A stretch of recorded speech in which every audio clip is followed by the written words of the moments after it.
Barpeta road में 4 करोड़ की लागत से बने रविंद्र कुंज। मंत्री रंजीत कुमार दास ने किया उद्घाटन।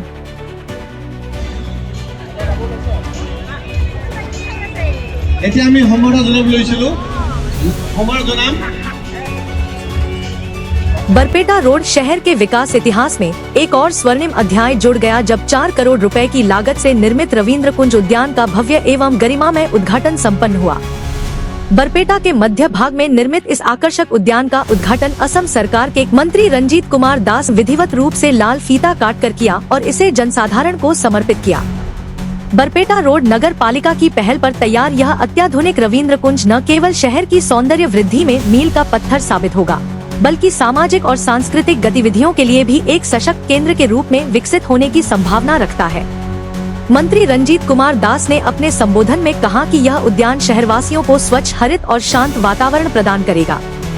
विशेष रूप से बच्चों, विद्यार्थियों और परिवारों के लिए यह स्थान मनोरंजन, विश्राम और स्वस्थ जीवन शैली को प्रोत्साहित करने का एक आदर्श स्थल बनेगा।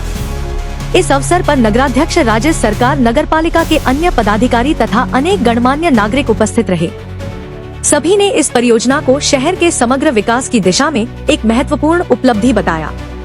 रविंद्र कुंज के उद्घाटन के साथ ही बरपेटा रोड ने आधुनिक नगरीय सौंदर्य और नागरिक सुविधाओं की दिशा में एक सशक्त कदम आगे बढ़ाया है।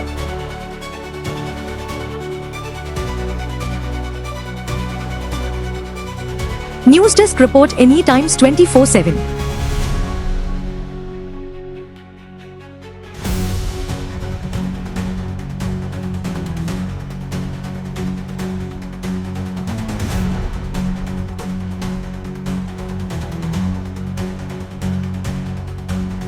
আমাৰ পৌৰসভাৰ পৌৰপতি আমাৰ ৰাজেশ সৰকাৰ ডাঙৰীয়াৰ নেতৃত্বত আমাৰ উপসভাপতিয়ে হওক বা প্ৰাক্তন পৌৰপতি বা ৱাৰ্ড কমিশ্যনাৰসকলে হওক বা এক্সিকিউটিভ যি কাৰ্যবাহী বিষয়া আৰু লগতে সম্পূৰ্ণৰূপে ৰাইজৰ সহায় সহযোগত মিউনিচিপালিটিৰ নিজাজী তহবিল, নিজাজী পুঁজি অন ফাণ্ডৰ প্ৰায় 4 কোটি টকা ব্যয় সাপেক্ষে এক আটকধুনীয়া এখন ৰবীন্দ্ৰ কুঞ্জ নিৰ্মাণ কৰা হৈছে। আৰু এই ৰবীন্দ্ৰ কুঞ্জত যিসমূহ ব্যৱহাৰ কৰা হৈছে, ইয়াতে ধৰক দলঙে হওক বা খেল ধূলা কৰাই হওক বা বিভিন্ন ধৰণৰ সাজসজ্জা হওক বা লাইটিঙে হওক, এনেকুৱা ধৰণৰ মই বিশেষকৈ গুৱাহাটীৰ পিছত ইমান সাজসজ্জা থকা কোনো ধৰণৰ ৰবীন্দ্ৰ কুঞ্জ বা ৰবীন্দ্ৰ সৰোবৰ নহয়, কোনো সৰোবৰ দেখা পোৱা নাই। গতিকে বৰপেটা ৰোডবাসী ৰাইজৰ আশীৰ্বাদত, সহযোগত, পৌৰসভাৰ সহযোগত, উদ্যোগত আজি এই ৰবীন্দ্ৰ কুঞ্জ মই আনুষ্ঠানিকভাৱে উদ্বোধন কৰিবলৈ আপ্লুত হৈছোঁ। যিহেতু লৰালি কালৰ পৰা দেখি আহিছোঁ আৰু ইয়াতে পূৰ্বতে আমি বিষ্ণুজ্যোতি সৰোবৰৰ নিৰ্মাণ কৰিছিলোঁ।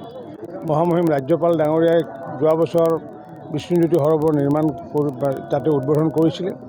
আৰু এইটো আজি সমূহ ৰাইজৰ উপস্থিতিত, পৌৰসভাৰ উপস্থিতিত, আমাৰ যি কেন্দ্ৰীয় যি ৰবীন্দ্ৰ স্মৃতি মঞ্চ তেওঁলোকৰ উপস্থিতিত আজি আমি উদ্বোধন কৰি ৰাইজলৈ উৎসৰ্গা কৰিছোঁ। আৰু এই চেগতে মই পৌৰসভাক মই আন্তৰিক ধন্যবাদ জনাইছোঁ যে পৌৰসভাৰ যি তেওঁলোকৰ নিজস্ব পুঁজিৰ এটা সৎ ব্যৱহাৰ কৰিছে।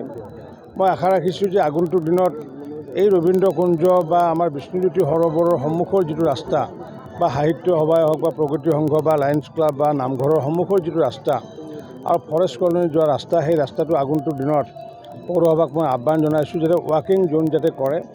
ৰাতিপুৱা ভাগত কিছু সময় আৰু সন্ধিয়াৰ ভাগত কিছু সময় যাতে গাড়ী চলাচল যাতে নিষিদ্ধ কৰি সকলোকে যাতে ইয়াতে ৱাক কৰাৰ সুবিধা দিয়াৰ লগতে সকলোৱে যাতে ৰবীন্দ্ৰ কুঞ্জত পৰিয়াল লৈ যাতে আহিব পাৰে, বিষ্ণুজ্যোতি সৰোবৰত যাতে পৰিয়াল লৈ আহি কিছু সময় যাতে তেওঁলোকে ইয়াতে অন্তত 1 ঘণ্টা বা 1.5 ঘণ্টা যাতে বহিব পাৰে, সেই পৰিৱেশৰ প্ৰতি লক্ষ্য ৰাখিয়ে ৱাকিং জোনৰ প্ৰয়োজন আছে। আৰু ইতিমধ্যে ৰাস্তাটো যিহেতু মই বিধায়ক হৈ থাকোঁতে ইতিমধ্যে নিৰ্মাণ কৰা হৈছিল, যদিও সম্পূৰ্ণ হোৱা নাছিলে, এতিয়া সম্পূৰ্ণ হৈছে।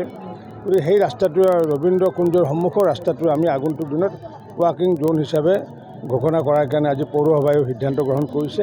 মই ভাবোঁ যে সন্ধিয়াৰ ভাগত বা ৰাতিপুৱাৰ ভাগত সকলোৱে ইয়াতে মৰ্ণিং ৱাক কৰাৰ লগতে সকলো পৰিয়ালৰ সদস্যক লৈ পেলাই যাতে বিশ্বকবি ৰবীন্দ্ৰনাথ ঠাকুৰক তেওঁলোকে শ্ৰদ্ধাঞ্জলি দিব পাৰিব। আৰু লগতে বিভিন্ন ধৰণৰ কলাসুলভ ব্যক্তিসকলে ইয়াতে কবিতা লিখাই হওক বা আৰ্ট কৰাই হওক, বিভিন্ন ধৰণৰ তেওঁলোকে কাম বা প্ৰতিভা বিকাশ কৰাৰ ক্ষেত্ৰত সহায়ক হ'ব বুলি মই ভাবোঁ। মই বিশেষ ধন্যবাদ জনাইছোঁ পৌৰসভাক। Any Times 24/7. Your news, your voice.